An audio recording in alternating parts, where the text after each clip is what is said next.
Hello mes blondis, j'espère que vous allez bien. Aujourd'hui, on se retrouve pour une petite vidéo sur le thème mon ex, ce pervers narcissique.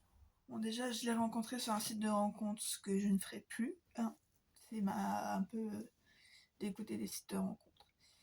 Donc, on s'est rencontrés sur un site de rencontre. On a parlé quelques jours et on s'est mis ensemble sans même se voir d'ailleurs. Mauvaise idée. Ensuite, on a décidé vraiment très rapidement, au bout de quelques semaines, de vivre ensemble. Encore mauvaise idée. Dès le début, j'aurais dû m'apercevoir qu'il y avait un truc qui clochait avec ce mec. C'est-à-dire que dès le début, il a commencé à me monter la tête, doucement sans que je m'en aperçoive, de me monter la tête contre ma famille, contre mes amis, contre les personnes qui me prévenaient que il était avec moi pas pour les bonnes raisons en fait. Il était avec moi pour les papiers clairement. Ah bah tiens, j'aurais pu mettre ça comme thème aussi. Mon ex c'est pervers narcissique qui veut que les papiers. Euh, donc voilà, tout le monde me prévenait qu'il était mauvais, qu'il me montait la tête, sauf que moi j'écoutais personne, parce que je suis une tête de mule et que j'écoute jamais personne. Et ben j'aurais dû les écouter, parce qu'après j'ai vécu un enfer. Donc quand je parle d'enfer, c'est-à-dire que au début tout était tout beau tout rose, il m'offrait des cadeaux avec ma carte bleue, bien sûr que je m'en suis pas rendu compte parce que je regarde jamais mes comptes, donc il m'a mis un découvert de 700 € à la fin de la relation. Il me faisait des cadeaux avec moi-même, avec ma carte. Il se faisait des cadeaux avec ma carte. Et genre, ouais, tu fais ça, mec. Et... Donc, bref, on passe ce truc-là. Donc, dès le début, il m'a monté la tête contre ma famille. Donc, c'est-à-dire que ma famille me prévenait que cet homme était manipulateur, qui me voulait que du mal, en fait. Qui me voulait que. Qui voulait que les papiers. Clairement, il voulait que les papiers parce qu'il les avait pas. Sauf que monsieur est très intelligent. Enfin, complètement con, mais très intelligent. Il m'avait dit qu'il avait les papiers. Sauf que moi, je les ai pas vus, les papiers.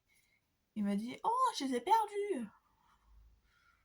Ou alors, oh, mais t'as pas besoin de les voir, tu ne me fais pas confiance ou quoi? Et moi, trop naïf, j'ai dit, bah si, je te fais confiance, et je n'aurais pas dû faire ça. Et quand l'enfer commence, on va en parler maintenant. Du moment où on a commencé à être fiancés, c'est-à-dire au bout de quelques semaines ou 15 jours, je crois, de relation, on s'est fiancés. Déjà, d'où tu te fiances au bout de 15 jours de relation, et ben je l'ai fait. J'aurais jamais dû faire ça. Parce que cet homme a commencé à me rabaisser, à me dire t'es grosse, t'es moche, t'as des boutons, enfin, t'as des vergetures, c'est moche, tu devrais te faire opérer. Qu'est-ce qu'il m'a raconté d'autre?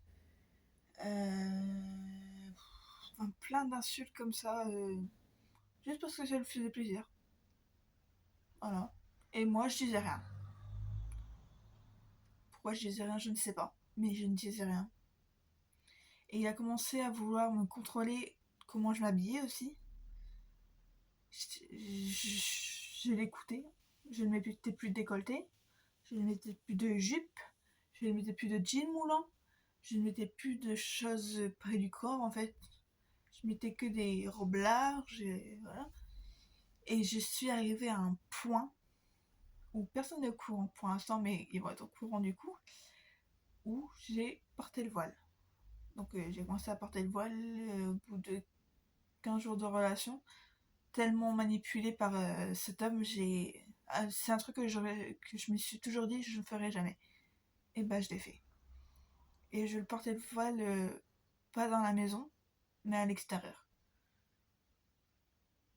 Donc voilà. Ma famille a absolument pas au courant. Donc là ils vont être au courant. Coucou papa maman. Euh...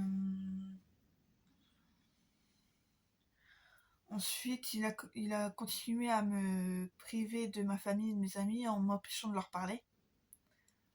Ou alors, il répondait à ma place, clairement. Ça avait l'air de quelqu'un de bien, mais en fait, c'était un gros connard. Voilà.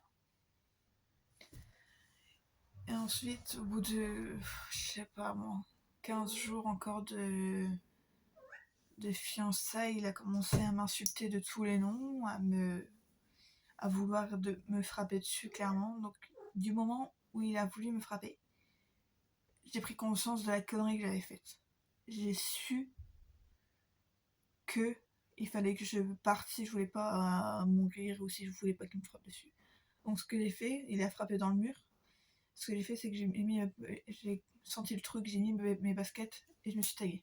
J'ai parti en courant, j'étais en pleurs, j'en pouvais plus. Je suis partie en courant et quand j'étais devant un restaurant, quand ils ont vu qu'ils me rattrapaient et que ils voulaient me faire passer pour folle clairement, ils m'avaient rattrapée. Et le mec du restaurant a dit viens, on va te protéger et tout ça. Donc je suis rentrée dans le restaurant. Et là il a commencé à venir avec mes médicaments en me disant que j'étais une toxico. Il a fait croire au mec du restaurant que j'étais une toxico, que je prenais que des médicaments, que je buvais, Enfin toutes ces choses-là.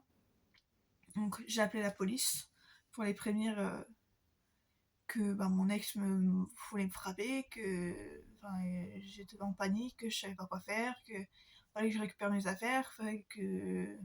Et sur ça, ils ont été impeccables, la police. Je les remercie du fond du cœur. C'est que, en fait, ils ont vu ma détresse, ils ont su que c'était vrai. Et ça m'a touchée. Et quand, bien sûr, du coup, j'étais récupérer mes chats, parce que je sais pas, je connaissais pas vraiment, en fait. Le truc, c'est que je le connaissais pas. Je me suis mis avec lui, je me suis fiancée avec lui, mais je le connaissais pas. Je voyais enfin son vrai visage, en fait. Là où ma famille voyait son vrai visage, moi, je le voyais enfin. Donc, comme je savais pas comment il allait réagir, ce que j'ai fait, le premier truc que j'ai pris, c'est mes chats. Mes chats, c'est toute ma vie. Alors, ce que j'ai fait, c'est que j'ai pris mes chats, j'ai pris un sac de fringues au hasard, et je me suis taillée avec la police qui m'a ramenée à la gare et j'ai attendu mon beau-père qui vienne me chercher. Sur ça, je remercierai jamais assez mes parents de m'avoir refait confiance. Ils me font pas confiance. Mais de m'avoir repris chez eux parce que je sais pas où j'en serais aujourd'hui sans eux en fait. Je sais pas où j'en serais sans eux aujourd'hui.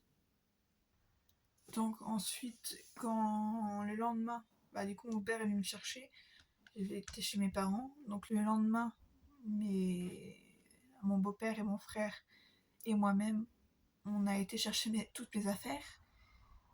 Il a commencé à leur dire que j'étais une pute, que j'avais couché avec un autre mec, sachant que j'avais jamais couché avec un autre mec. Enfin si, j'avais déjà couché avec un autre mec, mais pas en même temps. Que j'étais une toxico encore, que je sais plus ce qu'il leur a sorti, mais je sais qu'il m'a fait passer pour une pute, parce que la veille, du coup, on avait rompu, la veille, et j'étais partie chez un ami, et le mec persuadé que je l'ai trompé, sauf que je l'ai pas trompé. Donc voilà. Donc aujourd'hui, comment je me sens? Je me sens vide. Je me sens... Je ne fais plus confiance à personne. J'avais confiance en moi à un moment. En fait, ma confiance en moi, elle a quand même disparu. J'ai plus confiance en moi, j'ai plus confiance en personne. J'ai peur des autres, d'être encore blessée. J'ai peur de me remettre en couple. En fait, il m'a tellement blessée dans mon ego de femme, dans tout ça, qu'aujourd'hui, j'y arrive plus en fait. C'est compliqué. Et après, ça va aller mieux, mais c'est très très compliqué.